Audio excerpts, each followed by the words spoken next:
Oh, hi, I didn't see you there. My name is Alex McVeigh, and my country was Kenya. First, I'm going to start by giving you a brief history. In Kenya, there were fossils found that suggest that proto-humans roamed the area more than 20 million years ago. Recent finds near Kenya's Lake Turkana indicate that hominids lived there around 2.6 million years ago. Kenya's proximity to the Arabian Peninsula invited colonization, and Arab and Persian settlements sprouted along the coast by the 8th century. During the first millennium AD, Nilotic and Bantu people moved into the region, and the latter now comprises 3/4 of Kenya's population. From October 1952 to December 1959, Kenya was under a state of emergency arising from the Mau Mau Rebellion against British colonial rule. During this period, African participation in the political process increased rapidly. The first direct elections for Africans to the Legislative Council took place in 1957. Kenya became independent on December 12, 1963.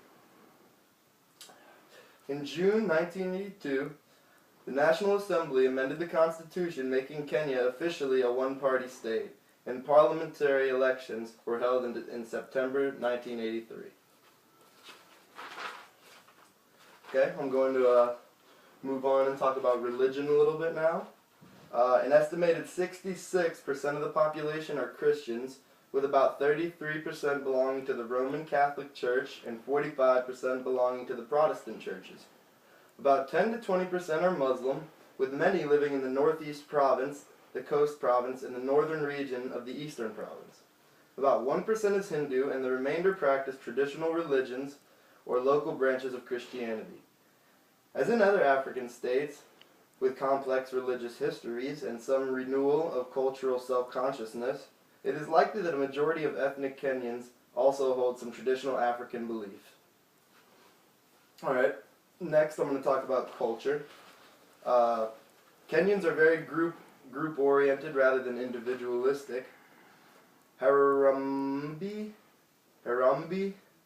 coming from the Bantu word meaning to pull together, defines the people's approach to others in life. The concept is essentially about mutual assistance, mutual effort, responsibility, and community self-reliance.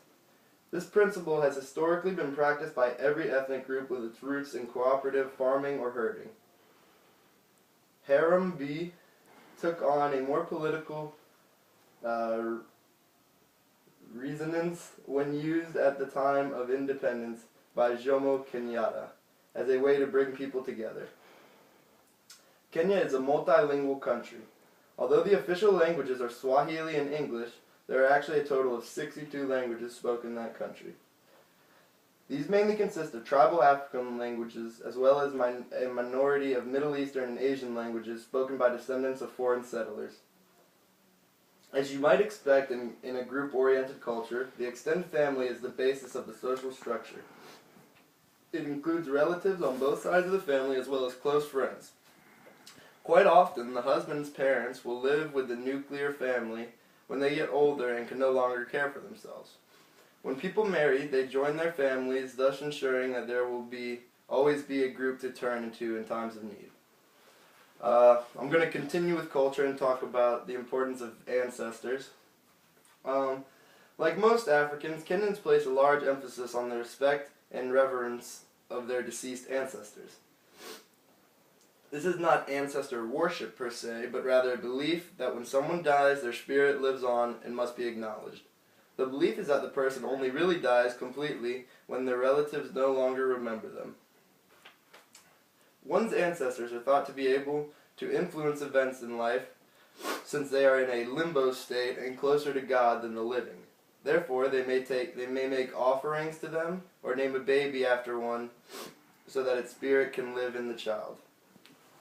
Demonstrating respect towards ancestors is believed to maintain harmonious relationships with the family, extended family, clan, or tribe.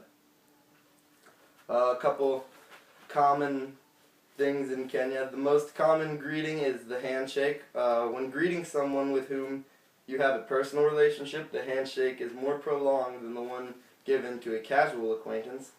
Close female friends may hug and kiss one another on the cheek instead of shaking hands.